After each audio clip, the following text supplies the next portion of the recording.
Stanford University.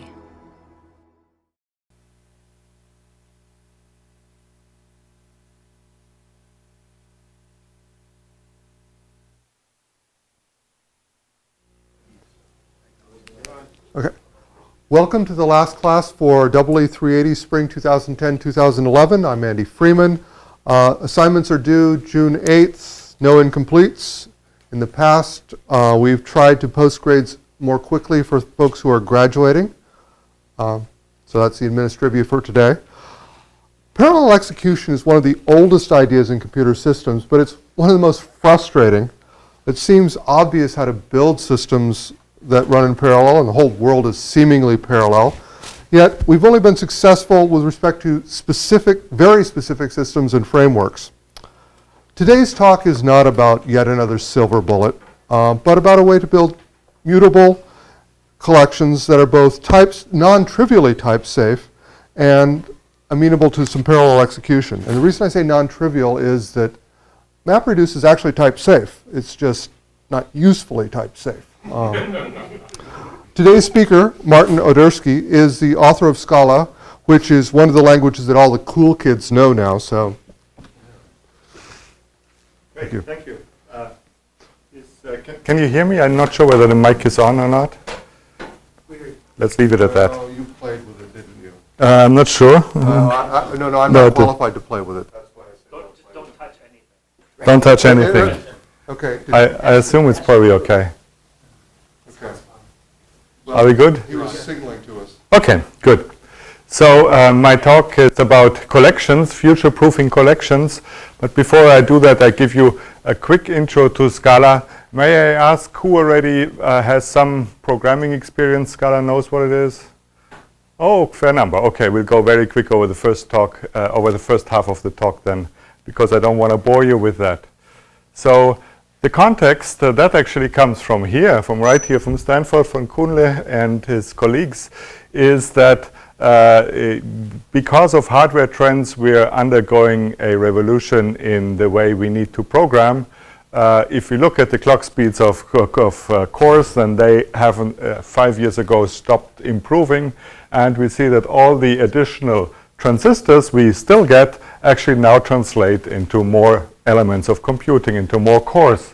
And just to see that it doesn't stop here at a couple cores or a couple dozen cores. So that's an NVIDIA Fermi processor. If you want to keep that fully loaded, you need 24,000 running threads at the same time. So that is just as an illustration what you need. And that's the next generation of hardware that's essentially on our doorsteps. And of course, it will increase from there. So what do we do about that? So currently not a lot. So currently we say, well, in server programming it's not a big deal because we can essentially have computers, essentially every core serves some of the user population. On the client, on the workstations, we do a good job in using this added capability for graphics and not much else. But the other point is that, of course, computing workloads also increase. I mean, they never stopped increasing, and they're about to catch up with the capabilities that we can do with sequential computing. So if you want to be able to get more done, cater to these workloads, then everybody has to become parallel. I think now I'm not telling you anything new there, but it's something pretty frightening because we don't know how to do that. People know how to write parallel programs. We teach that in classes, but we also know that it's an order of magnitude or two harder than writing a sequential program. And all our tools are woefully inadequate. Test-driven developments, tests in parallel programs, you must be joking. Every execution can have a different outcome. So how are you going to test that? How are you going to debug that? And so on. So one answer you hear often these days is concurrent programming. You say, well, because we don't want threads and locks anymore. They are old-fashioned. They are too hard to program. I agree with that. But we have other abstractions like actors, and they're very good. They put concurrent programming to a higher level. Agents or STM and all these new concurrency abstractions. And indeed, they help. They are very important, but they won't be the whole solution. They will not solve this PPP challenge, which stands for popular parallel programming, the fact that everybody has to program parallel in the future, because they can't solve the fundamental problem, which is non-determinism. That means that your programs might execute depending on the phase of the moon or your voltage or whatever. And that non-determinism leads to fun things like Heisenbugs, that you have a bug, you instrument your program, the bug goes away because, well, your timing is different, different behavior on different hardware, and so on. So the root of the problem, of course, is non-determinism, and non-determinism always arises when you pair parallel processing with mutable state. Here's a very simple example. You just have a single variable. You have two asynchronous computations. One increases the variable, the other duplicates it. And that can give you, depending on how you run these things, 0 or 1 or 2. And even if you say async is atomic, so you assume software transactional memory in this thing, you still have a situation where you can get 1 or 2, depending on in which order these two parallel executions are run.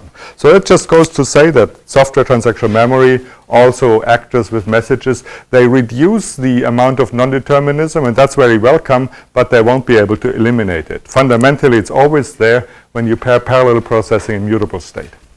So the hardware people have forced parallel processing on us to say, get more power, you need to go parallel. So the only way to get non-determinism back is to avoid mutable state. And avoiding mutable state means programming functionally. And that's essentially the fundamental reason of this resurgence of functional programming, which is essentially, it's very old. It has been developed here by McCarthy Lisp a long time ago. And but it has become very, very popular now in industry because of this problem, because basically of this equation. Sorry. So one way to see it, which is a bit wobbly, but nevertheless a good illustration, is to say, well, if you write imperative code, you think a lot in time steps. You say, my program does first that, and then that, and afterwards it was that, and this variable needs to be initialized before it can be accessed. It's always thinking in time. Whereas if you program a functional program, then it's much more thinking in space. You never think in terms of time steps. You say, well, to get this, I need that, and then I build this abstraction on top of these two things. So it's much more thinking in space or in construction than thinking in time. Now, if we go parallel and we think in space, it's actually very easy. It's like we build a cathedral and we have a lot of workers and they build different parts of the cathedral, and at the end we put the roof on it all. But if you think in time, you have a problem because you have these time strands, which are the different threads, and they tend to go on top of each other, and these are sort of the race conditions where you have to put in then locks or atomic regions or things like that. And the more threads you have, the worse it becomes. And the problem with that is that in order to avoid that, we have to think of what bad things could happen. We have to say, oh, there might be a race here, we have to put in an atomic region or a lock or something like that. And we humans are notoriously bad at that. We are optimistic animals. We say, well, we want to achieve something, and we put our energies into what we want to achieve, rather than put in essentially the walls against everything bad that could happen to us. So that's why this imperative way to deal with concurrency based on threads and blocks and things like that is not really adapted to what we want to achieve. Okay, so that was essentially the setting. So how can Scala solve that? Or what part can Scala play in that setting? So Scala is a powerful alternative for Java. Java is probably 9 million developers is conservative. It's probably more these days. And Scala, well, I have exaggerated here. It's really a tiny slice of the market. It's more like 1% of Scala of Java programmers, but 1% would make two. Yeah, right. You magnify it a little bit, right? But we're growing. We're growing a lot. We're growing by about 100% a year currently. And the proposition why Scala is useful is that, first, it's a lot less code than Java, a factor of 2 on average, sometimes more. And that means that programmers are typically more productive. At the same time, it works seamlessly with Java, so it's a very low-risk adoption. It's not like we say, well, let's just forget the JVM, forget everything, and start from scratch. So you can reuse your tools, you can reuse your IDEs, your frameworks, and everything. but it's much more expressive than Java because it fuses the traditional object-oriented programming with the new functional programming. And it actually innovates a lot on the object-oriented side as well. And that makes it future-proof for parallel and cloud computing. Okay, so the history of this thing was, I got involved with Java very, very early on when it was still in alpha, way before Netscape adopted it.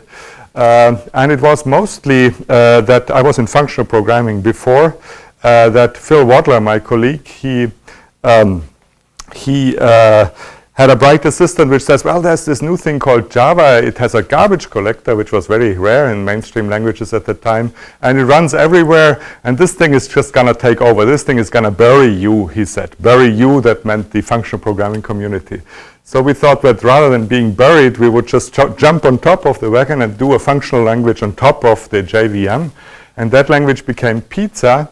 And actually, the first talk about Pizza was also here in Stanford. I gave that with Phil Wadler a long time ago in, I think, 1995. Carolyn Talcott was the host at the time.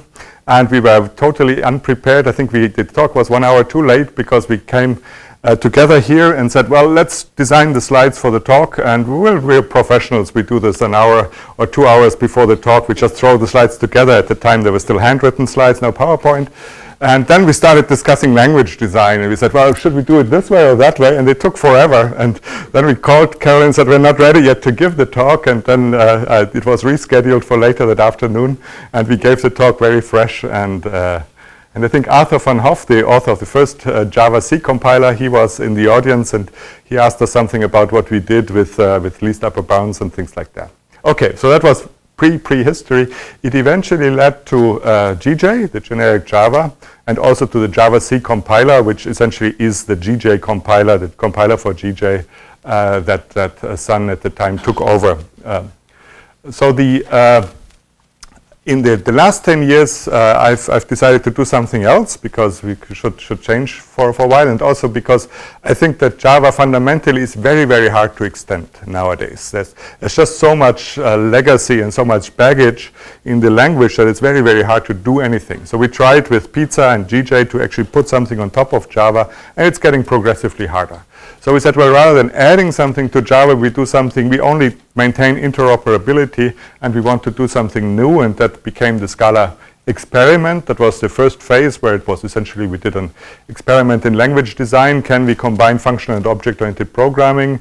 Once that worked out, we went out and it became an open source system, very active open source system over the last 5 years. And over the last 3 years, we see rapidly increasing industrial adoption with a lot of the big companies.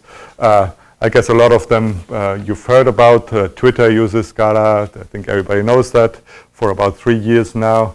LinkedIn is a big Scala user where it drives their social graph service, 400 million transactions a day. Foursquare is a Scala shop, and so on. Besides essentially the cool kids with the cool web companies, it's actually very popular in finance. So a lot of the big banks are using Scala in their investment parts, where it's mostly used for things like risk assessment and contract modeling and things like that. For instance, EDF Trading is Europe's biggest energy concern, Électricité de France. They were the first ones, I think, who did that. They had a contract language for essentially energy contracts, which can become mind-boggling complicated. And what you do is you want to model these contracts, and then you want to run a lot of Monte Carlo simulations. That's the compute-intensive part, and then you want to analyze the results, and that will lead you to a price or a risk assessment, a risk rating, or whatever. And that's something where Scala is used a lot, mostly because it's A, very efficient, so you can run things fast, and B, it's close to mathematics, so quants who are mathematicians, they feel familiar with that. So I think that's the two things why we're popular there. Okay, so to explain Scala in a slide, I would say, well, its main characteristic is that it pulls things together. It's a unifier. It's a unifier on the one hand in the vertical axis that you say you can use it as a scripting language for a single line which has a REPL. You just type a command, you get something back. And on the other hand, you can use it really for mission-critical systems where security, reliability, and performance is very, very critical. So you can use it for both of these things. And the reasons why that works so well, I think, has really to do with the fact that we fuse object-oriented and functional programming. And that leads to a style which is inherently scalable. That means that the same concepts can be used on a very small scale and on a very large scale. So that's what essentially the hope for Scala was. Okay, so I'm talking about collections, so just to introduce it for the people here who don't know Scala, who are the minority, I guess, but it has to do with collections, so it's topical. Here's a class in Java. Everybody knows what this class is. Class of persons with names and ages, and a constructor and an initializer, so that's the standard way to do it. And here's the same class in Scala. So it's the same thing as the Java class, but without the repetition. So classes take parameters directly, so you don't need a separate constructor and assignments. The parameters are a name of type string, the age of type int. The val here says you should retain those parameters as fields, and it also says those fields should be immutable, which is essentially the recommended way to write programs in Scala because it's the functional way. Okay, you could say, well, yeah, that surely saves on lines of code, but Eclipse writes these things for me. No big deal. I mean, these things are auto-generated. They're just boilerplate. And it's true, but there are other programs as well, which Eclipse won't write for you. So what does that thing do?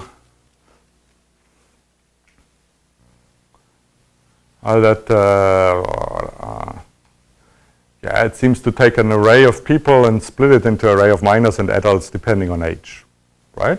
If you wade your way through all these array lists and stuff like that, that's what comes out. And if you write that program in Scala, that's what you get here. So in Scala, you say people partition underscore age less than 18. And so there's an interesting debate which one is simpler. Actually, a lot of people say the Java program is simpler because, yeah, no, really. And they say it's simpler because with every single thing I can understand what it does. So if I don't understand what partition does, this thing is very strange to me. I have no idea. But here I understand every single thing. So I think they are sort of easier to understand on different levels. I think the Java program is simpler to understand if what you're interested in is the mechanics of things. And the Scala program is simpler to understand if what you're interested in is the intention of things. So if you want to see the intention behind things, it's a much better notation. And it shows in this single line already 3 of the properties of functional programming, of the useful constructs. So the first thing we do is that expression actually has 2 results, namely 2 arrays, minors and adults, and we can define them in one line with a pattern match. So that's a very simple pattern match. Essentially, we just decompose a pair. Pattern matching is a feature of Scala. It can go much further than that. The second thing is we have an infix method called partition, and that method call takes a function as a parameter, and that's the function value. So the underscore here is the parameter. That parameter is of type person. You don't need to write that because the inferencer is able to figure that out. You take the age of the person, you demand whether it's less than 18, and you pass that into the partition method.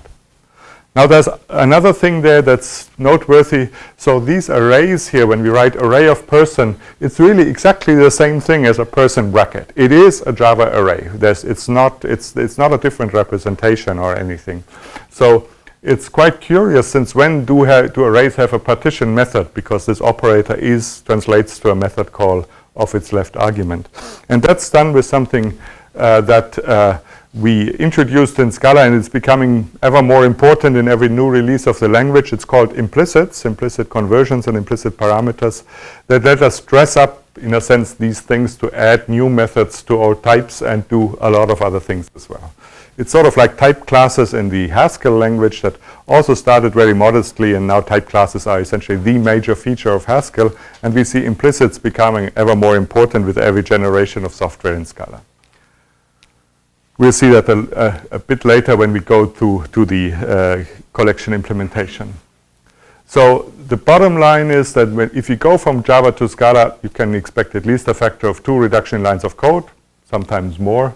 Guy Steele, he reported factor of 4 reduction when they ported Fortress from Java to Scala, or parts of the Fortress compiler from Java to Scala. The question then is, does that matter? I mean, is fewer lines of code not, is that always more productivity, more easier to understand? So what we actually did, we did an experiment which with program comprehension. We had 2 different programs. One we wrote in Scala, like you would write the Java program. One we wrote with these added functional capabilities. It was much shorter. And then we measured the time it took students to actually understand this thing. We measured that with eye trackers, how long they looked at different things. And in that experiment, the result was the average time spent per word of source code, per token, actually was roughly constant. So that means, yes, fewer code in that thing means faster comprehension, and that's in the end what counts, because I think understanding code and reading code is in the end more important than writing it. Okay, so back to the parallelism and debugging too. Sorry? That helps in debugging too. In debugging, I'm not sure. Yeah. In debugging, I guess because you have these higher abstractions, it's probably more difficult unless you have better tools. Yeah, yeah, that's right. You need better tools. Yeah. So Perl is better than Scala? No.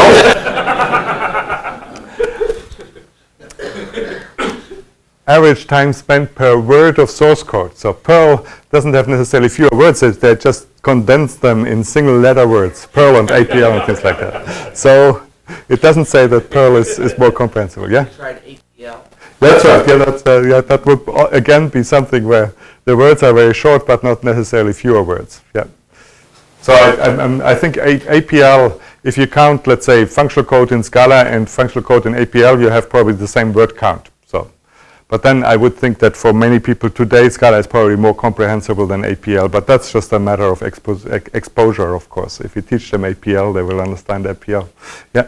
Back to the brevity and the debugging, you can still step into the library source code and see and understand what's happening. If you wanted to look into partition, for instance, you could go and do that. You can do that, yeah, but it means you essentially tear down your nice level of abstraction, and you have to look at the details. Yeah, so you won't gain anymore that much when you have to debug, because you will look at the details. But the point is more. It's not really debugging. The point is, since these things have been written for you, they have been debugged for you already. So essentially, there's less code for you to actually debug. I think that's the real advantage there. Okay. So back to concurrency and parallelism. So there are actually 2 motivations here, and I don't think they're often confused these days, but I think they're really separate. The first is we want to make use of multi-core GPU clusters processing power. So that means our application could perfectly well be written sequentially. It's just we want to make use of the additional power to make it run faster. So that's parallelism. The other one is we want to distribute computations over many cores, and in that case, some of that is also parallelism, but often we want to do that because we are using distributed and reactive applications. That means we have a lot of events that come in at unpredictable times, and we have to service them. So that means we are in a world where we can't run sequentially because we have to service the events when they come. We need concurrency. So that means we have these 2 forms of parallelism, which is explicit, where we define and manage processes, and that's the only way we can deal with concurrency. And the other is implicit, where we give the control to the parallelism to the system. If the system wants to run it sequentially, that's fine. If the system can parallelize the thing, so much the better. So implicit is simpler, but explicit is often needed when nodes and connections can fail in a scenario like that. So what are the tools that we have there? So for implicit parallelism, we work a lot with collections, and that's essentially the main focus of this talk. And the other thing for implicit parallelism, the work that goes beyond that, is actually work we do here with the groups of Kun Leolukutun and Pat Hanrahan at Stanford, and that has to do with parallel DSLs. So both of these things are implicit. If you talk about explicit, then we're talking about actors, software transactional memory, futures, things like that. And they are all in the middleware called akka, which is essentially the standard middleware on top of Scala that runs the actor paradigm that can distribute actors over multiple cores. But I want to talk about collections here. So the collections idea is the standard way of collections that you see in essentially programming languages today, be it C++ or Java or others, is really CRUD, create, read, update, delete. That's what you do with a collection. It's not functional because you update all the time elements of a mutable collection. The different way here is to say, well, instead of doing that, we focus on transformers that build new collections out of old collections. So that's a functional way. And to make that efficient, in case the mutation or the delta that we build is small, we need a full range of persistent collections that make these things efficient.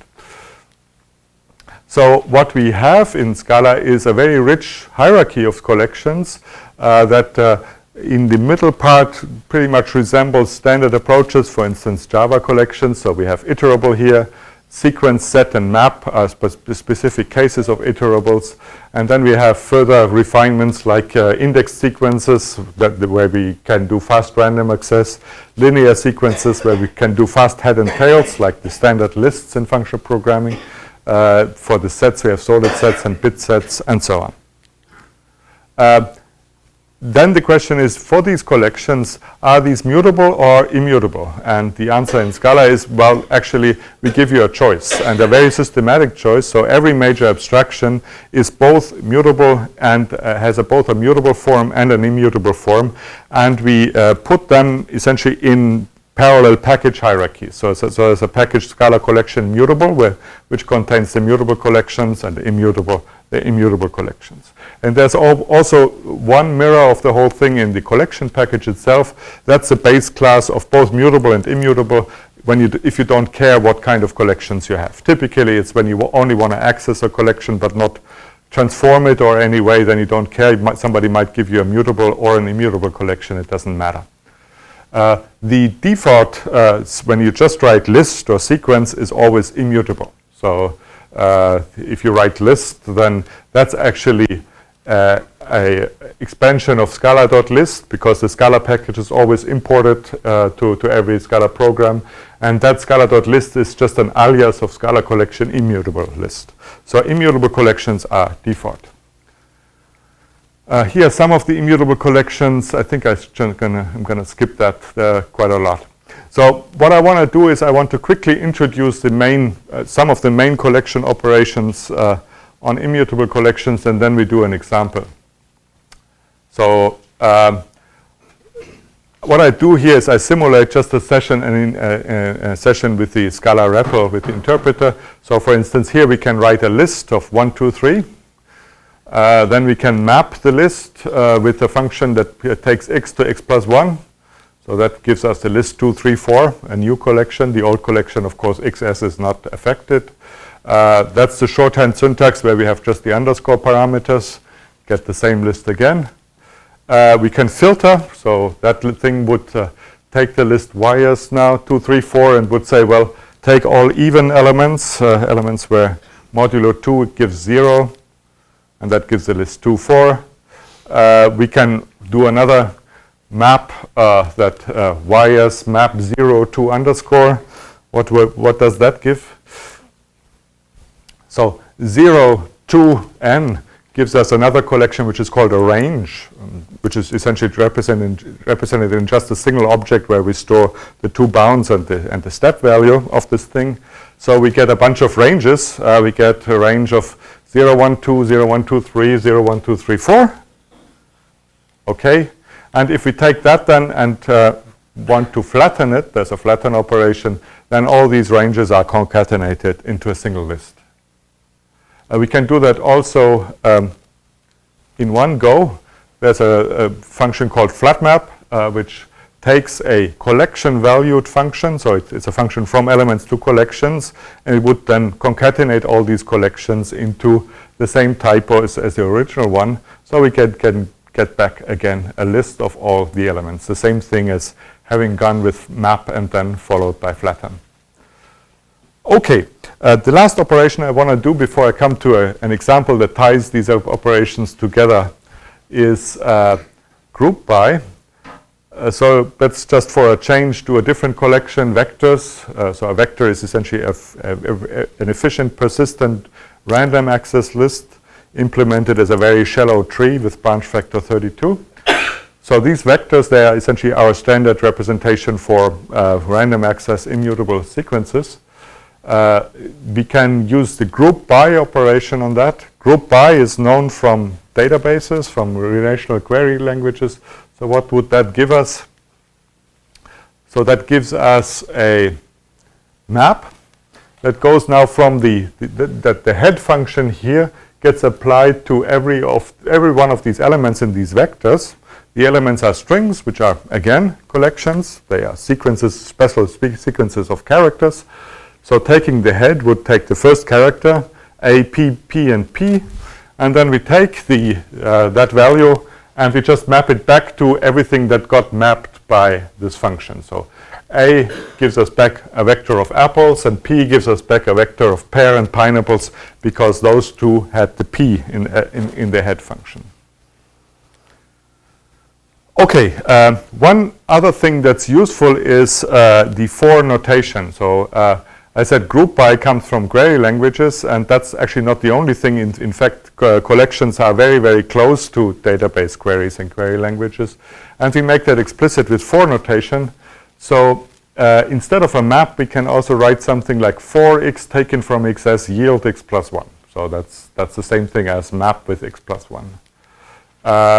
Instead of a filter, we can put a guard in a for. So we take something from res14 was the previous thing, and we say if the condition, if x modulo 2 is 0, then yield x. And the flatMap actually arises if we use for expressions with more than one generator, then that's a flatMap, and we get again the collection of the flatMap. Okay, almost done. The last thing I want to cover with collection is maps. So here's a way to write a map that maps 1 to ABC, 2 to DEF. You see the picture. We can take M of 2, so that would give us DEF. We can add another binding to a map, so that would give us a new map with the binding 4 to JKL added. And all these things, of course, are purely immutable, so nothing gets changed. And that last thing, what does that do? Well, it maps something, a function that takes a key and value and gives you back a value and the key. So that would invert our map. So that's the inversion function of the map. So it would then go ABC to 1, DEF to 2, GHI to 3. Okay, let me just quickly, in the interest of time, let me go directly to the example. So I want to show you the power of collections with one simple example, which I have done already quite a few times. I don't know whether if you've seen that already, it will come again, but it's a nice example every time you look at it. So the example is that we want to have that we want to produce phrases that correspond to phone numbers, like 1-800-CALL-ME. So we're given a dictionary, and we want to construct a class, name it coder, from the dictionary. And that class should have a translate method that takes a phone number and gives me back all the phrases that would correspond to the phone number and whose words are taken from the dictionary that I have here. So for instance, if my phone number would be 72252776257, and we do the thing, then there would be a bunch of phrases, but given that we have Scala and rocks in the dictionary, I would get Scala rocks back, because 7 maps to S and 2 maps to ABC, so C, and so on. So you get the idea. So that's actually an example that is published in the literature, because it's one of the very, very few empirical comparisons of programming languages. It was done by Lutz Brechelt 10 years ago, appeared in IEEE Computer. And what he did is he gave this task to about 100 groups of programmers, mostly students, I believe. And they were doing this in 7 different languages, 4 scripting languages, Tcl, Python, Perl, Rex, and 3 standard languages, Java, C++, and C. And then they compared various metrics, code size, speed, errors, things like that, time to completion, things like that. And some of the things were pretty unsurprising, like in a scripting language, the programs were shorter than in a general purpose language. Some of these things were probably more surprising. For instance, what would you think, which languages were faster, which one language was fastest? The programs in this thing. C, you would think, yeah. And the answer would be, well, it depends how you ask. The absolute fastest group had indeed a program written in C. The average of the speeds of the C programs was below the average of the programs in the scripting languages like Perl and Python and Rex. Same thing for Java and C++. On the other hand, if you say the median in C was actually slightly better than the median in Perl and Python. So why was it like that? Well, it was that in a scripting language, essentially if that is speed, then in a scripting language it was never very good, but it was never very bad either. So all the solutions were fairly close together. In a general purpose language, you had better solutions than in a scripting language, but you also had way worse solutions, which were over here. And why did you have the solutions over here? It's because not everyone in the general purpose languages used the standard collections framework. In the scripting languages, they all did, because they were built in associative maps and things like that. So they were all fairly close together. But people in C and Java often wrote their own. In Java, probably not everyone was using the collections at the time. Maybe nowadays more people would. In C, there is no standard collections library, so people roll it themselves. And of course, you can do much, much better than standard collections, but you can also do way worse. You can introduce a linear factor of complexity easily in these things, and people did. So that's how these things happen. But anyway, that was 10 years ago. So let's see how we do that in Scala. So here's a simple outline of my class coder. So what I've given you here is I have the map, the mnemonics, which says, okay, that's given from keys to strings. The first thing I want to do is I want to write a map car code from character to character that just inverts my mnemonics map. So A should map to 2, B should map to 2, C should map to 2, D should map to 3, and so on. One thing I could do is I could just write it. It's a finite map, I just write it down. But that would violate the dry principle, don't repeat yourself, because if somebody comes up with a different mnemonics map, then I have to write it again. So a general way to invert it, well, one good tool in our toolkit is for expressions. So let's try that. We just go through the mnemonics map. If you go through it, we get an iterable of pairs of keys and values. So the key is digit, the value is string. And then we say, well, we want to map letters to digits, so let's have a second range. Let's range letter over the string. And we yield for each of these things the binding from the letter to the digit. And one thing which needs to be appreciated, because it's very, very rare, that if you write these things, then indeed you get a map back. You started with a map, you get a map back. Which is, I don't think you get that in any other collections framework nowadays. Okay, so that was number one. The next thing I want to do is I want to map a whole word to the digit string it can represent. So far we were character to character, now I want to go word to word. So what do I need to do there? Well, that's just a map, right? I should do a map of this thing. So I say word map car code. So done.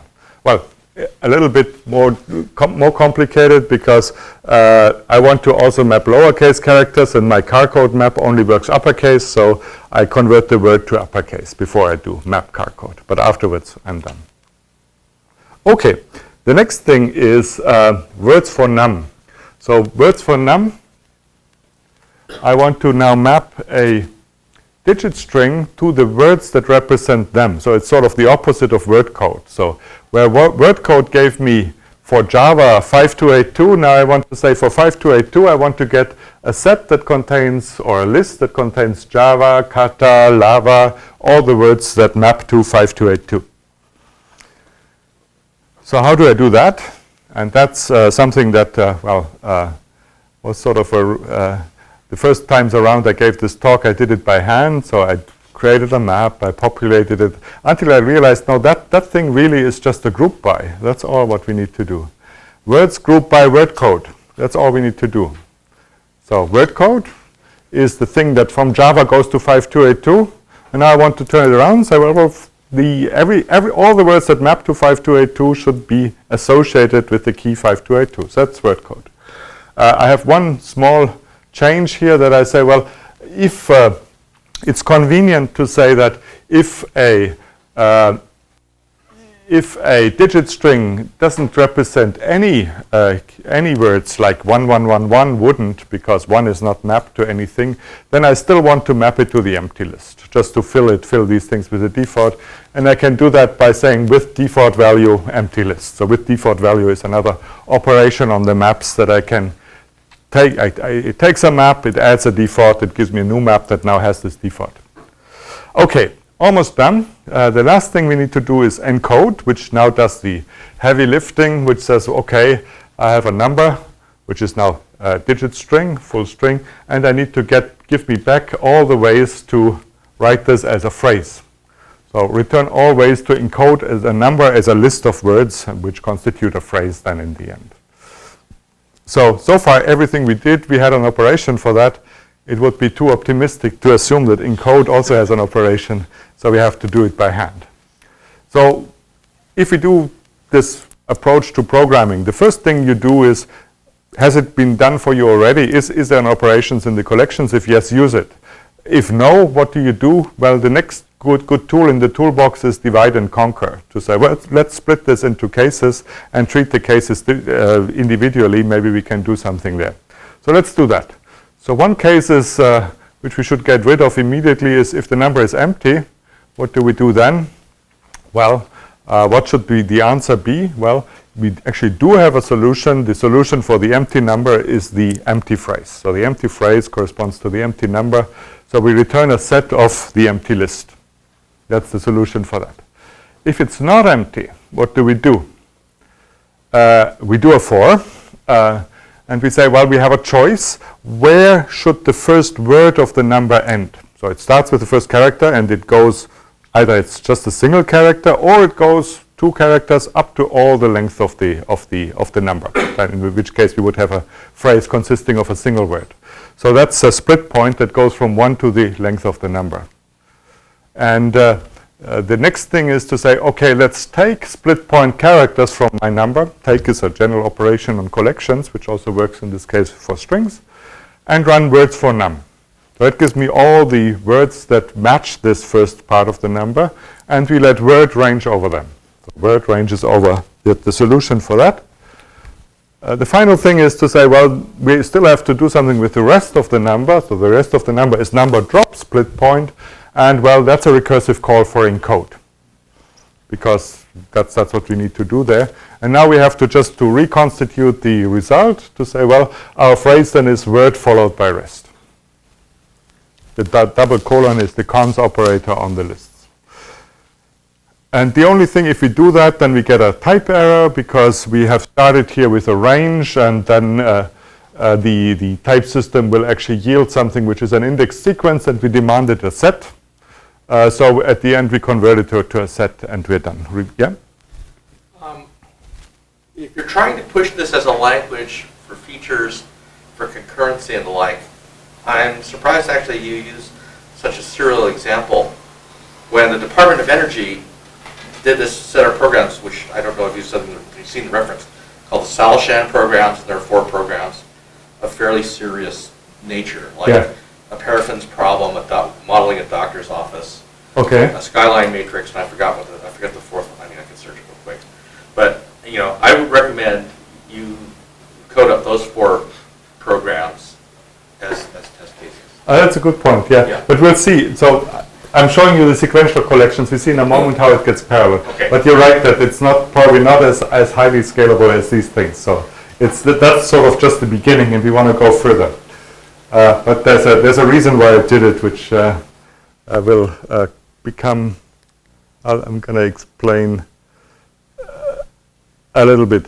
Okay, so what we've seen here, so that was the whole solution. It was actually fairly simple, I think, in the end.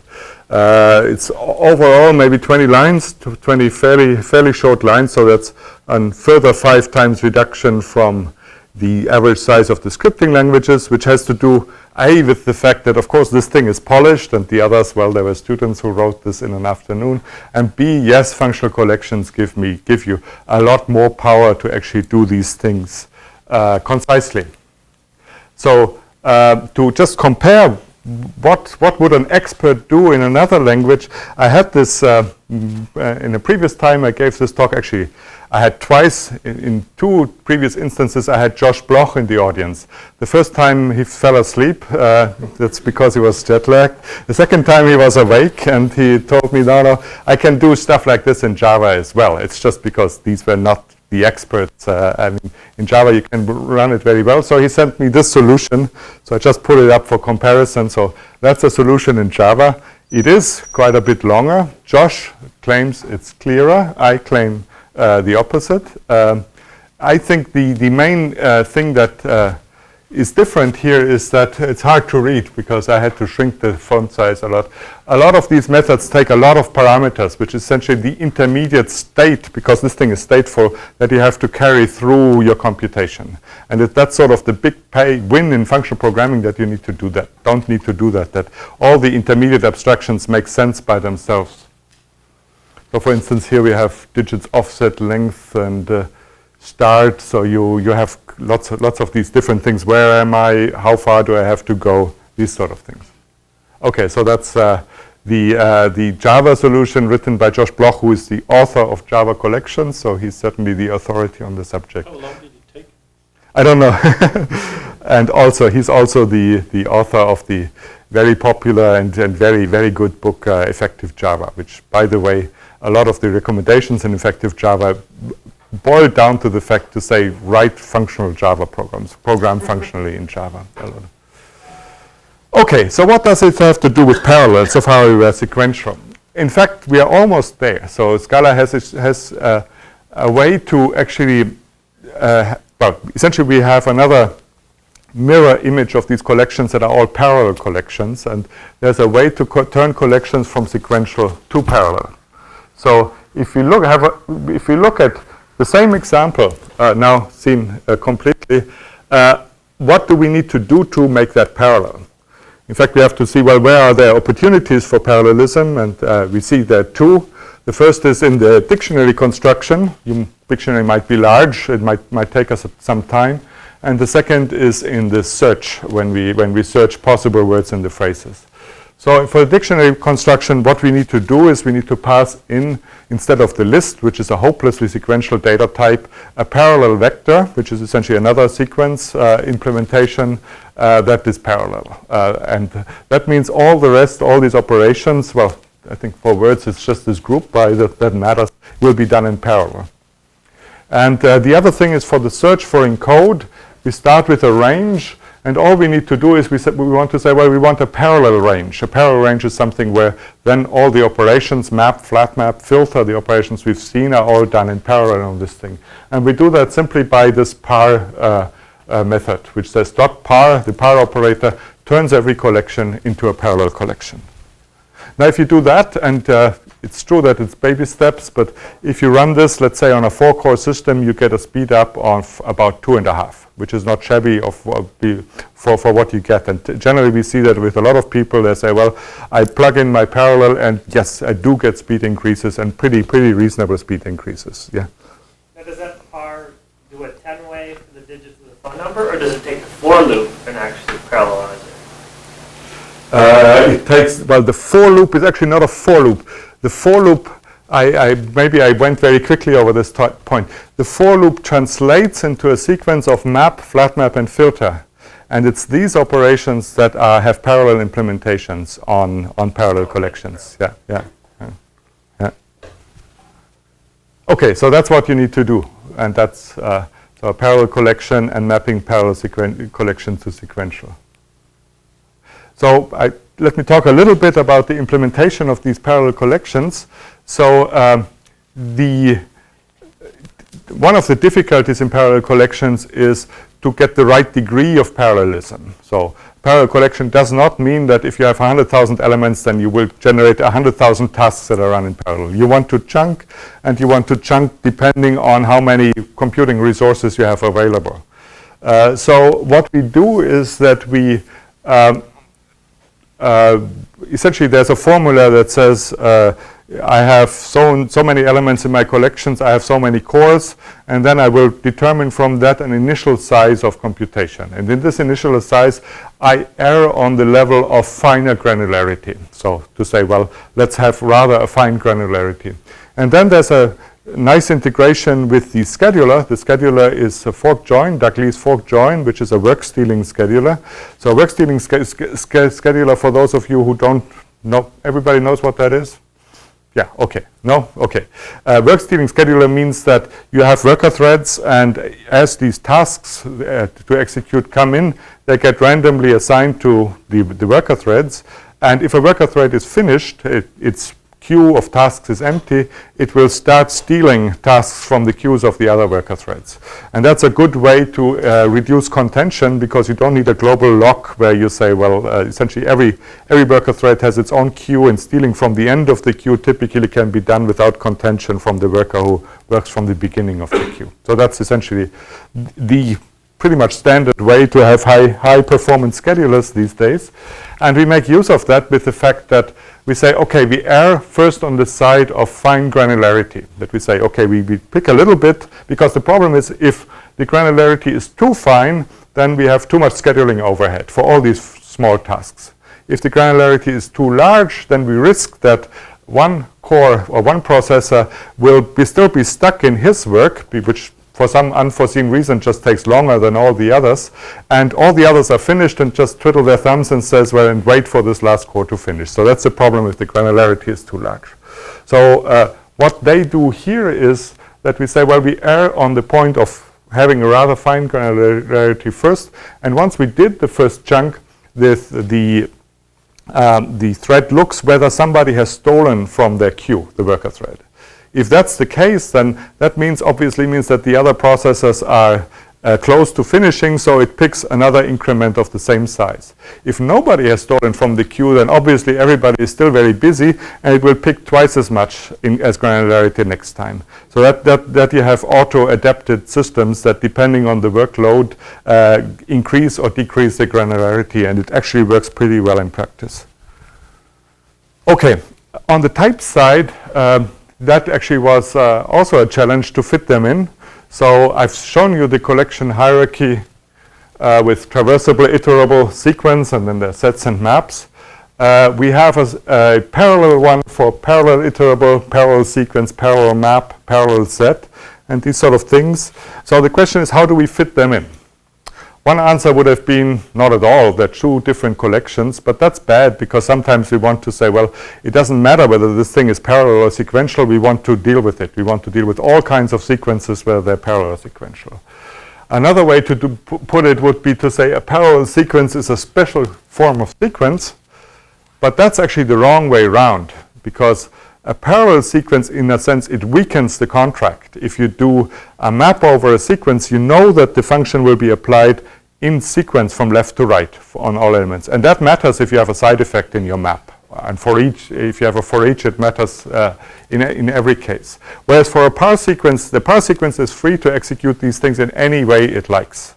So that means that we ended up in the end to have another hierarchy on top of this, which we call gen traversable, gen iterable, and gen sequence for general sequence.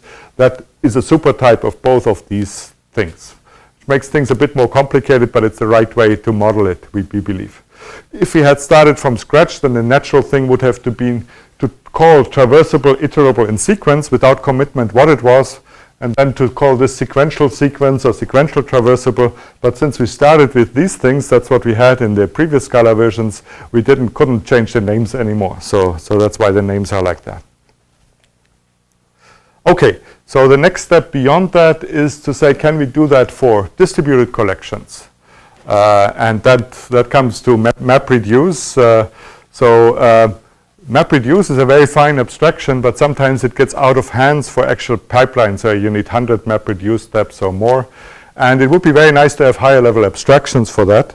There's been some very interesting work done by Google in Flume Java, but it turns out that Java is really not the right language for that. It gets very cumbersome to write these things, because what you do is you really have a collection framework like this one, with flatMap. Essentially, Flume Java is all built around flatMap. So we are currently working on actually transporting these the Scala collections on top of Hadoop to distributed collections, and that could be very promising. Okay, so I believe that this is really sort of for the next couple of years, that's really the way that's the best way forward to make use of parallelism. And in fact, it's a very positive thing, because I would say it doesn't make life harder, like threads and locks do. It makes life really simpler in the end. Because these collections are, in the end, for people that have used them, they're really extremely easy to use. Once you get used to your vocabulary, it's so much simpler than writing loops and things like that. Very concise, one word replaces a whole loop. Also, that needs to be appreciated, extremely safe. So the point is, with this functional way of writing, essentially all your logic errors manifest themselves as type errors, almost all of them. So I routinely write programs in this style with 500 lines, and I have lots of type errors. I fix them, and I run them, and they run on first try. And I never had that with standard code. I'm not that smart a programmer. So that really is quite amazing. And of course, people who come from Haskell or ML, they knew that all the time, because they have programmed that way. But it really has to be experienced to be seen. They're pretty fast, because, well, they use standard collection operations, but these are tuned and they can be parallelized. And I think the nice thing is that they're scalable. So one vocabulary to work on all kinds of collections, sequential, parallel, or distributed. How much more time do I have? 15 minutes. Sorry? Yeah, until 5:30 plus maybe 10 minutes. Okay. Okay, then I give you a quick rundown. That's now the big question. How is it all implemented? And it turns out that it's actually very hard. Surprise.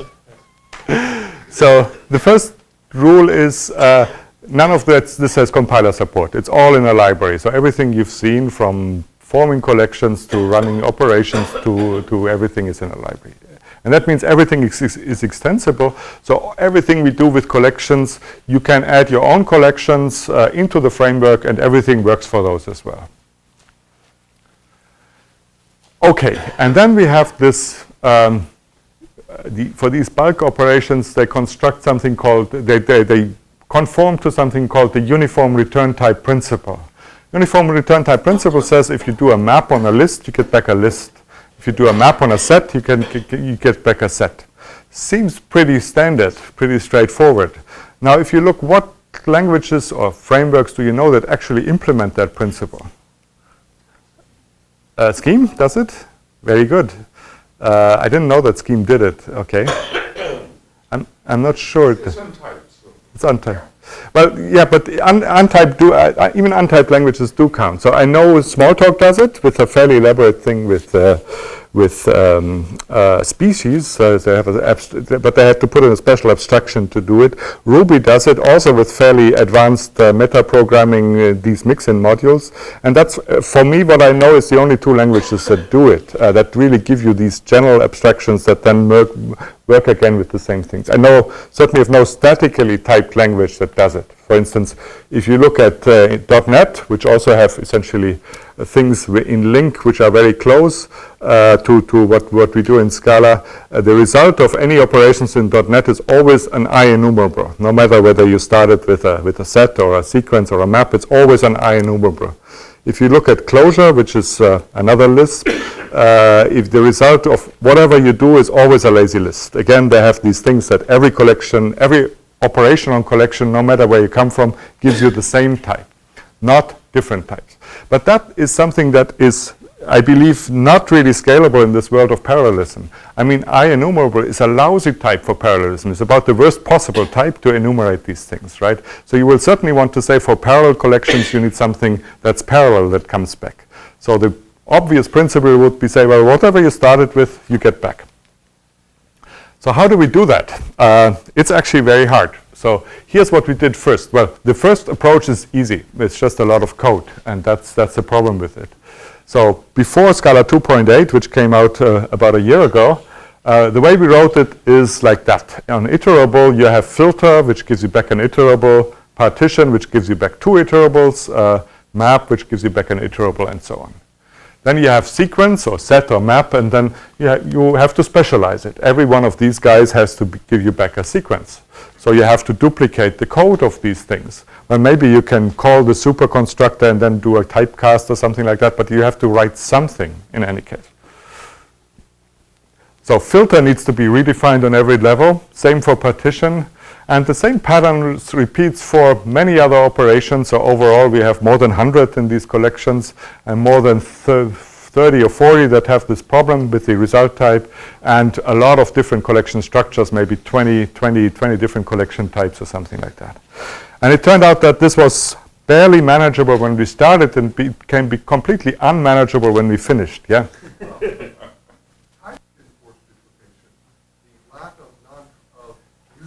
Of useful macros forced to duplication. In a sense, yeah. If you can do the macros, typed macros, but basically the question is, can we get enough genericity in the types that we manage that? So that's essentially the journey I'm taking you now. So what we found in pre-2.8 when we did that is we needed to do lots of duplications of methods, and that led invariably to inconsistencies. As people added stuff to the collections, they added it to some part and forgot it in other parts. So sometimes you added something in a subclass like list, and you wouldn't fail to generalize it. And you failed to generalize it because it's just too damned hard to put all these things in here. So lists acquired useful methods for lists, but they wouldn't be available for vectors or other sequences, or they wouldn't be available for sets. And another thing, oops, why does we don't seem to have power here. Let me just check that.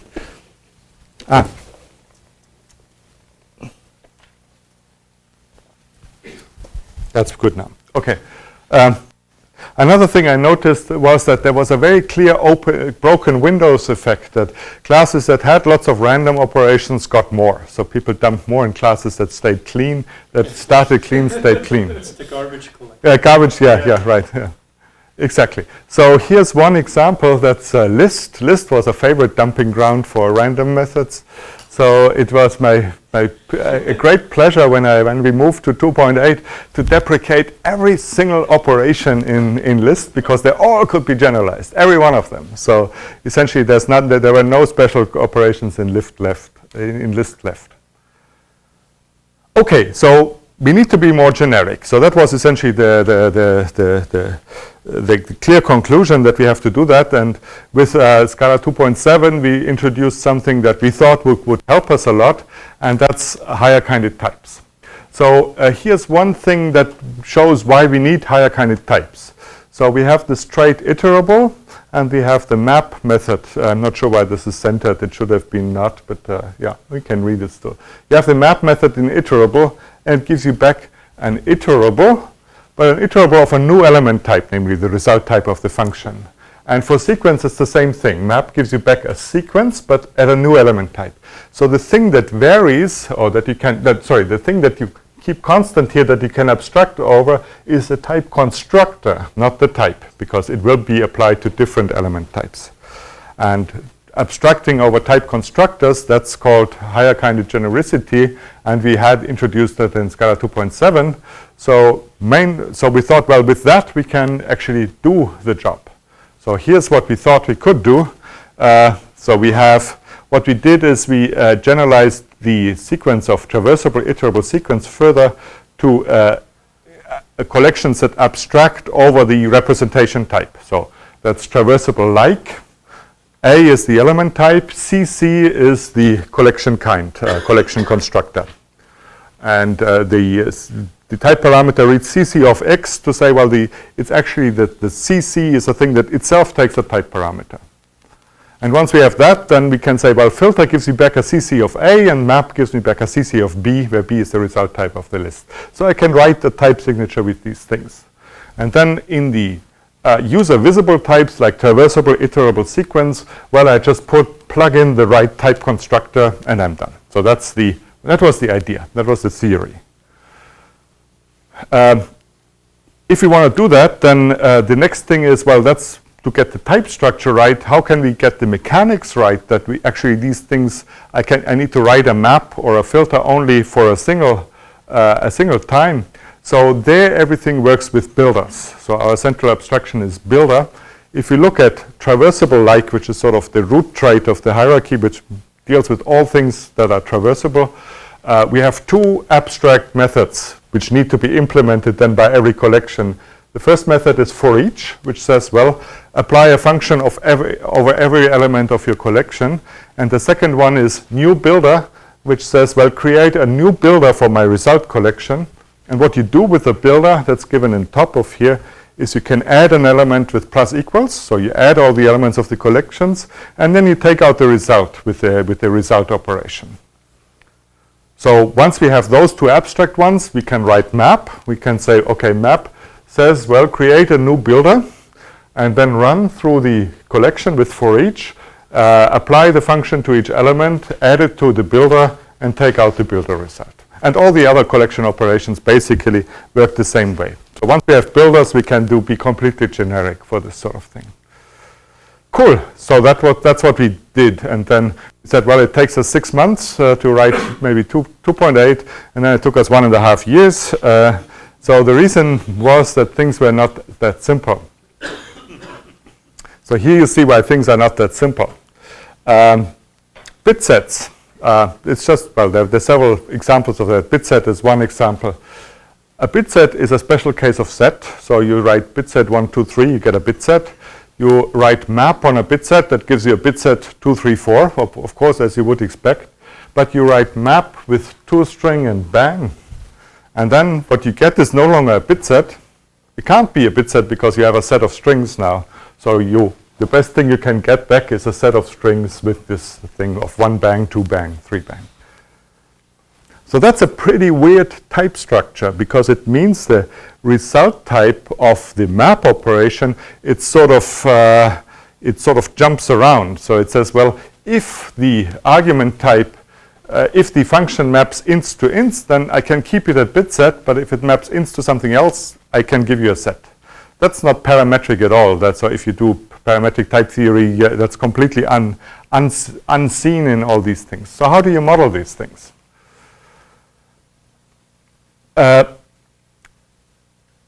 So one way to do it would be to say, well, let's just design a tailor-made type system for these things. Okay, so what would we need to do? So in the type system, we have to ask the question, well, if we operate on a collection type from, and we do an operation that gives me a new element type lm, and gives me a new collection type 2, can we build a collection of this element type 2? So a predicate reads can build from of collection from with a new element type gives me a collection 2. And we can state the theory by axioms and inference rules. So we can say, well, given a traversable A and a B, I can give you back a traversable B. Given a set of A and a B, I can give you back a set of B. For a bit set, it's more complicated. Given a bit set and int, I can construct it again a bit set. So if the new element type is bit set, but for any other type B, I can only give you back a set of B. Another example is strings. So the mapping from car to car, which we've seen in the coda example, that was gave us again a string. But of course, if you map anything else, like a string to a character int, then we can only give you back a sequence. And a more interesting one is if our set is sorted, so that's set that can be defined only over elements that have an ordering defined on them, and we have a B, then we can give you back a sorted B, but only if the B also has an ordering defined on them. So what does that remind you, this sort of thing? That gives it away. What's that thing? Prolog, right? In the horn clause in Prolog. So these things are horn clauses. And so it says, well, if we had Prolog in our type checker, then we could do it. We would be fine. And in fact, it turns out we have Prolog in our type checker. So that's and Intentionally or unintentionally? Well, it turns out it was a fortuitous coincidence that we had Prolog in. And we have it by these implicit mechanisms, because implicits, it's very much the Curry-Howard isomorphism that we say essentially a term corresponds to a proof and a type corresponds to a theorem. So here we have these theorems, and the terms, essentially a theorem is true if we can construct a proof which is a term. And we can construct these things implicitly. So I don't have the time. There's a paper about all this. So I can just throw the slide at you to say, well, that's how you actually construct this theory with implicit definitions. What it comes down to then is that the type of map becomes more complicated. So we've seen that the type of map, it takes still a b of the function, but it also can be, now the result collection can be one of several possibles. So what we do is we have a second type parameter which says that's the result type of the collection. And the function and the map would then take a function from A to B and give me a collection of the second type parameter 2. And now I have to tie these things together, and I have to say, well, in what relation is the 2 to the B and the type I started with? And this relation is just captured by this can build from. It says, well, if I can build from a collection of my current type collection and the new element type B, a collection of type 2, then that's what you get back from the map. So that's how I tie the implicit theories with the actual types. And then I, of course, have to give this some runtime meaning. So what this can build from actually is if I apply it to the collection with the apply method, it will give me back a builder. And that builder then I use as before to actually construct the result. So these can build from theories in reality that give me builders that I can then use to do the collections. Almost done. Objections. So when we came out, there was actually a big thing in Stack Overflow. It says, is it a case of the longest, is the Scala 2.8 collections library a case of the longest suicide note in history? So what were they complaining about? Well, it turned out they were exactly, the poster was complaining exactly about this problem, to say, how do you complain a type like that to a beginner? Isn't that way too much to actually explain what this is? And in a sense, that's true. But the main point is we have this type because essentially that's the generic representation of map for all collections. As a user of collections library, you don't need to know that. What you want to know is, well, if I have a traversable, I get back a traversable of B from my map. If I have a list, I get back a list of B. So it's very much to say, well, on each concrete collection, I have a very simple type what map is. It's just to encompass them all that the type gets very complicated. Okay, so what we did about it is actually we modified our Scala doc, where you can use these things with so-called use cases. So I can show that. I'm not sure I'm on the network and we're running out of time, so I explain it with the slide. So what you do is you will actually find the simple type first, and it will say use case, and use case essentially means, well, that's the type you can essentially absorb as a user. That's all you need to know, but then if you need to know the full type, that will come afterwards. Okay, I think the rest I just want to quickly mention the work we do in Stanford, because not everybody maybe is aware of that. So the question is, well, these collections, I think they're pretty good to scale to a couple dozens of cores, maybe 100 or something like that, but afterwards it's hopeless because to keep a bunch of firmwires happy, to have more than 10,000 threads going, you just don't have that much parallelisms. You typically don't have collections that are large enough. So the next bet is to say, well, what we can do is we can find parallelisms in the domains, and in domains like machine learning, physics simulation, and things like that. And we have a project that's actually a slide from Kunle. Maybe you've seen that already. We have a research project going on where we come from the applications, we model them with domain-specific languages, like rendering, physics, scripting, and so on. And we embed all these languages then in Scala as embedded domain-specific languages. We then use a parallel runtime to map them onto heterogeneous computing architectures. So one example is Lisp, the physics simulation language, which here is used to model a scramjet, the molecular dynamics of a scramjet here. And that's essentially done with a grid, a mesh. It's a mesh-based solver. And the mesh is very irregular, so it has to be extremely fine at the edges and can be much coarser in the middle here. So the way it's written is on the left-hand side, you see the Scala program. Essentially, you have a program, you define it over fields, which is these meshes, and then you have combinators like until converged, and then you go to the interior faces of this mesh and you do something at the inlet faces. So you can talk about it very much in the domains of these things. Okay, so you do that, and what do you do then? You can say, well, you map this into Scala, parallelism is gone. You're essentially all the Scala compiler sees is Scala. So what these libraries actually do is they construct, they don't, when you run them, the thing they will do, they won't run your problem, they will construct representations of themselves in some sort of data flow graph and AST. That we call light-right modular staging, because it's all type-driven. And once that's done, we have optimizers, generators that schedule them then on the hardware you have, be it GPU, multi-core, and so on. So that's a bet to say, well, as new hardware comes along and as new language domains come along, you can write domain-specific languages, put them in the toolbox, and optimize them.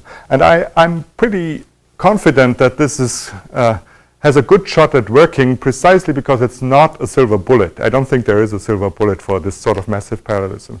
So all we say here is we have a framework and a way to actually optimize these things gradually from one domain to the next, and you don't need to start from scratch every time. You can embed them in Scala, and you can use this modular framework. Okay, so how to find out more? There are a bunch of resources. So there's Scala Lang for Scala. There's the TypeSafe site for the commercial support of Scala. There's the book, Programming in Scala.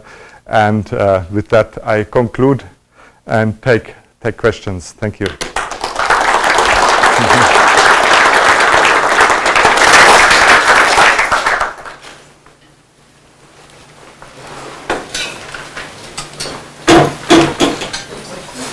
No question. Question already asked you on the top. No, we're thinking still. Yeah. Still parsing. The other thing you need to go with a license like this is a big pile of libraries. Yeah. That do all the stuff that you need. So how's your library collection at this point? So how the libraries, the collection Sorry, there are two types of libraries. There's the libraries that sort of you need that go with the compiler and that sort of stuff. I don't pay attention to. Right. And then there's the other stuff that, sort of collections of stuff that people contribute, and sometimes they're organized and well thought out. Yeah. If I post an email message, do you have a subroutine that does that for me? Yeah. Well, we have a thing called extractors where you can even parallel match on email messages. Yes. So yeah, I mean, but that's sort of a community effort. And the first thing is, well, you can use all the Java libraries, but that's sort of won't be much more convenient than using them from Java. But there's also an increasing number of Scala libraries that are indeed convenient, yeah, for this. But that's of course a community thing, and it's growing a lot, so that's good, but it takes time. So you made a decision to target this to the JVM. Is that a good choice? It actually worked out extremely well for us, and yeah, that's another fortunate accident. So we picked the JVM because essentially I came from Java, I knew it well, and also when we started, like turn of the century 2000, well, .NET wasn't there yet, and we needed a garbage collector, so the JVM was very much essentially the only platform that had a standard garbage collector out there. But the thing to say is that, I mean, these functional languages, they have pretty steep performance profiles. They have pretty high demands on performance, and the JVM has kept up extremely well. It turns out that the typical optimizations of the JVM are often very much the same optimizations that we need for functional languages. But also, even with Java programs, for instance, you have a lot of short-lived objects that have to be collected very rapidly, and that's the typical profile that you have in functional languages. So there are very few things I miss on the JVM. There's a couple of things. One is still lack of tail calls. The other thing is that we have to generate a huge amount of class files, which are mostly unnecessary because essentially they're all nested objects, nested closures, things like that. But overall, I think it's still the best platform that we could have chosen. Even today, I would certainly choose it again. Yeah. You have some feeling for what the cost of the JVM versus a optimized native code? That's a difficult question. It very much depends on what your application is. If what you do is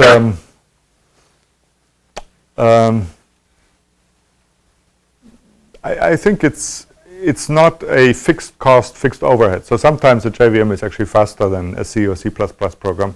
It really depends on what you do. So it varies, generally it varies from the same speed to maybe twice as slow, something like that. And do you have a locking strategy at all? A locking strategy for Other locks in the system? we just reuse Javas there. So we used standard Java standard. So threads, nobody uses threads anymore. So typically use tasks on a fork join framework. So the threads are buried in there as the worker threads in the framework. So that's typically what you do. Yeah. A couple of questions. I saw somewhere at one point mentioned about the .NET backend. Did that ever go anywhere? What would it take to actually do that? The second question, I guess, is around just performance. I started goofing around a little bit with Erlang at one point, and I really liked it. And then I got into Scala, and I really liked it. But when you look at some stuff that's built into Erlang, like pattern matching, let's say, getting a sequence of bytes and matching the bits, it's a big order, like, difference in performance just because it's built into Erlang and it's a library in Scala. And do you ever see being able to get the same level of performance for some of these things that are built into other languages? So compared to Erlang, I think in most respects Scala is actually much faster than Erlang, because I think probably pattern matching on bits and sending simple messages between actors are the only things where Erlang is really optimized for those and very fast. But certainly in the overall compute speed, the JVM is a much better platform than Erlang Beam or any of the other Erlang VMs. Because, I mean, there's been many more resources and skills thrown at the JVM to really have high-speed concurrent garbage collector, to have very good JITs and these things. So overall, I would say Erlang is a very capable language, but if you want to use it for compute speed, it's not the right choice. And Scala pretty much is. So if you look at let's say at the computer language shootout, then I don't know where Erlang is, but not on the same level as Java. And Scala is very much so basically head-to-head with Java 6 server in these things. So yeah, you can write Java is pretty well, and Java itself is, well, maybe within, I don't know what it is, between 1 and 2 of the C++ solutions in these things. Of course, I mean every benchmark lies, so it depends. But also it was my personal experience is that it's really for the performance. Well, the other thing is if you look at the companies then like LinkedIn and Twitter, they all use Scala basically because it's very highly performant. They use it for the high performance message queues for the backend systems and things like that. So I think it's not an issue. And something like Erlang is more, let's say, it's good only if targeted at very particular kinds of applications. Certainly pattern matching on bits is one of the things where Erlang shines. It's true. Yeah. There was another question. Sorry. Let's go. Yeah.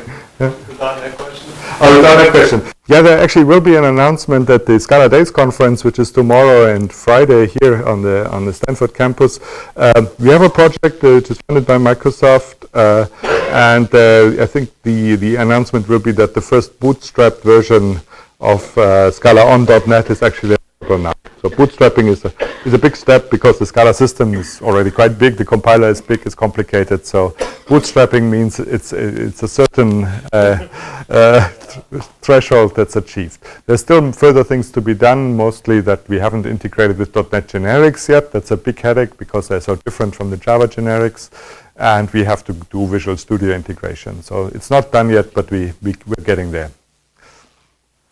Yeah? To kind of follow up on that, one of your interviews you mentioned that since generics are verified in .NET, that's a problem for Scala, and Java, since it's not verified, it's not a problem.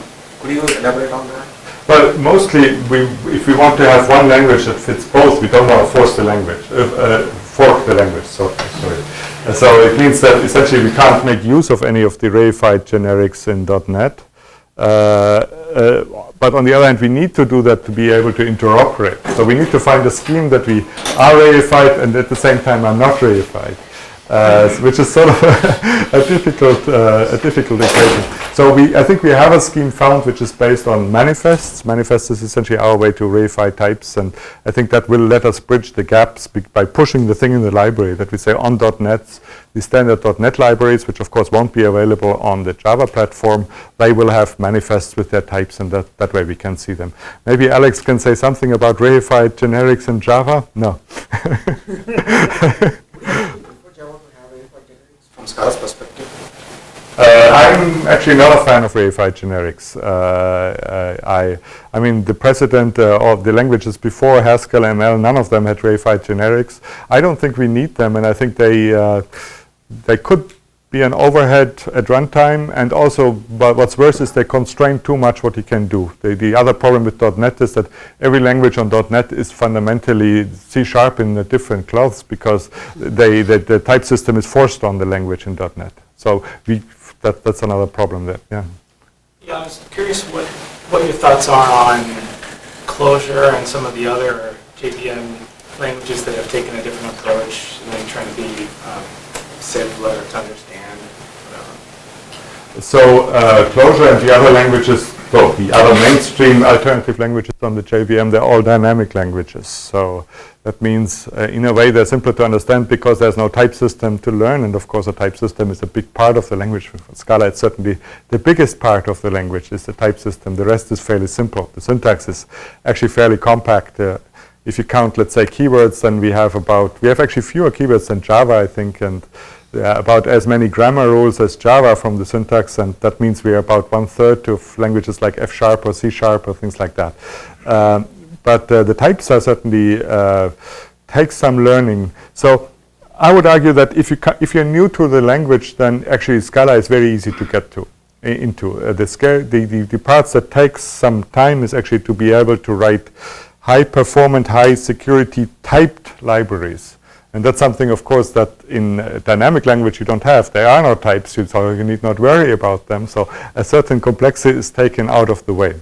I think we're just going back to the same dynamic and static typing divide where you say, well, everybody has a preference there.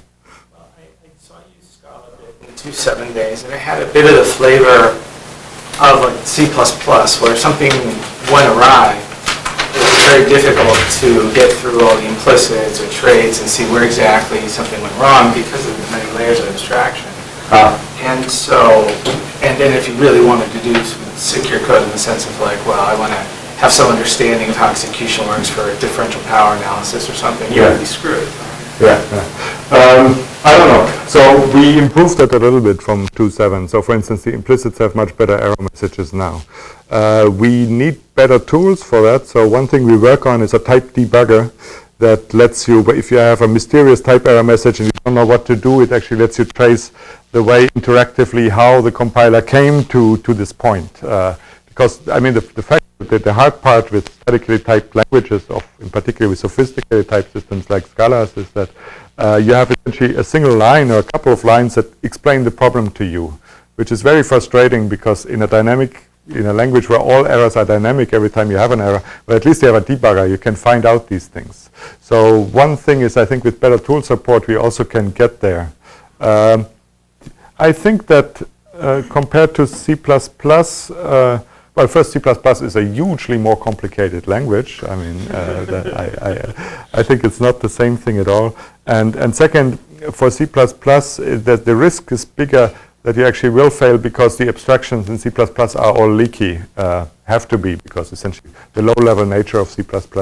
And in Scala, it's better wrapped up, because it's functional and it has a garbage collector and these things. Yeah. I have some idea of how large the Haskell and GHC communities are. You must know something about that community. So how large would you compare the Scala developer community to that?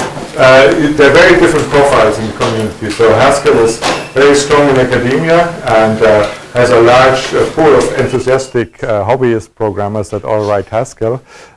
Scala is probably about the same size, but it's much more for professional. So if you look, let's say, at Google search volumes, and every weekend it drops, and on Monday it's back up again. So it's clearly you see that the usage is clearly professional. There are very few professional jobs in Haskell. For Scala, I have not really an idea how many jobs are. I can tell you how many job ads are there. So currently we're running at about 600 job ads out there in the US, according to Indeed.com, which puts us at a bit less than 1% of Java jobs. But of course, Java jobs are, let's say, the industry standard.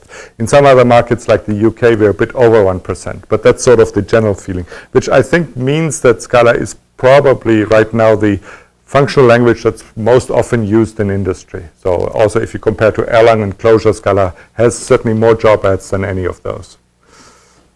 I think Dennis wants your attention. Yeah. Just one quick question. The language itself is now stable, the core language.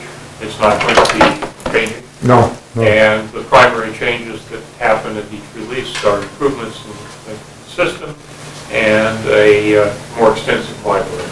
That's true. That's the current trend. Yeah.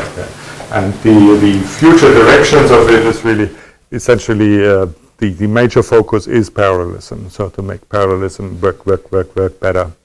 And that's partly in the libraries. It could also have some ramifications for the language, but probably only in details. So the work we do with the Stanford group is done on a different language branch, which essentially does something called language virtualization, which means that you can also reinterpret statements like if then else or while or things like that, which you need to do because if then else in, let's say, a massively parallel thing is not just a single thing. You have to analyze it and things like that. But that's sort of a change which is pretty much under the covers, and these sort of things will probably arise in the future. There are also some other things planned, but it's certainly it's going to be very gradual. Yeah. What would you see the closure support moving in without having to do the compiler plugin?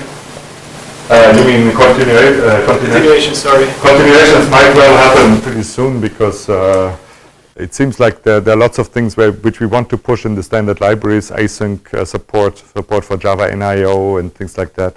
And once we have it in standard library, it would feel weird to have the support in an optional compiler plugin. So I think that's probably going to move into the base language fairly soon. Yeah.